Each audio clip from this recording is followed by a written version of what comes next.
তো চিনি দেওয়াতে পনিরটা কত সুন্দর ভাজা হয়েছে। আমি আলুগুলো ভেজে নিয়েছি। এবার আমি তেজপাতা ফোড়ন দেবো,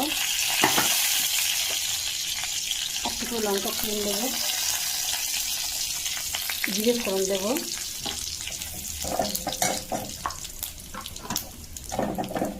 একদম কম আঁচ দিয়েছি যাতে না পোড়া লাগে জিরেটা। এবার আমি মশলা হচ্ছে আদা, শুকনো লঙ্কা আর হচ্ছে টমেটো, এই পেস্টটাকে আমি দিয়ে দেবো।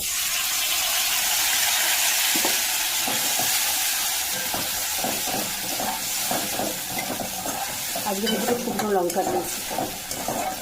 আমি সাধারণত শুকনো লঙ্কা তরকারি আমি করি না, আমি কাশ্মীর লঙ্কার গুঁড়োটা নিই, তাই জন্য শুকনো লঙ্কা দিয়েছি। কে আবার দোকানে যাবে বলো আনতে।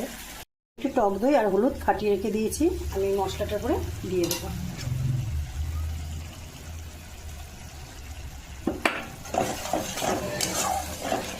এবার আস্তে করে আগ দিয়ে আমি একটু কষিয়ে নেব।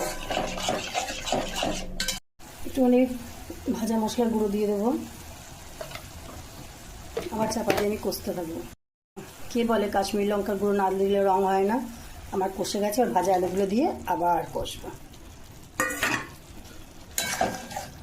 নিরামিষ দিনের পনিরটা করে খাবে, খুব সুন্দর লাগে। চাপা দেওয়া থাক, আমি একটু সামান্য এটা ধুয়ে, এই বাটিটা ধুয়ে আমি একটু জল দিয়ে দেবো।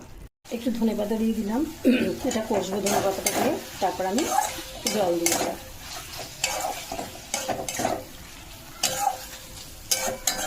দেখেছি কত সুন্দর হয়েছে।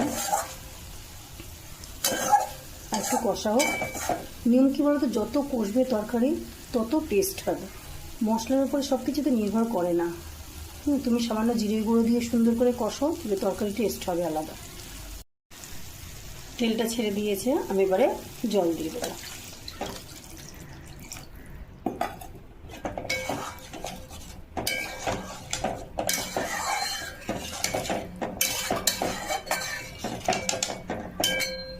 একদম নিরামিষ পনির, ঢাকা দিয়ে দিলাম।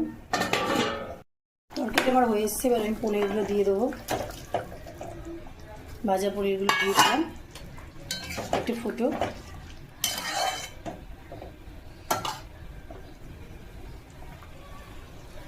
দেখো পনির তরকারিটা হয়ে এসছে। আমুল পনিরটা এত টেস্টি, খেতে কি ভালো লাগে, একটু ভাজা খেলেও ভালো লাগে।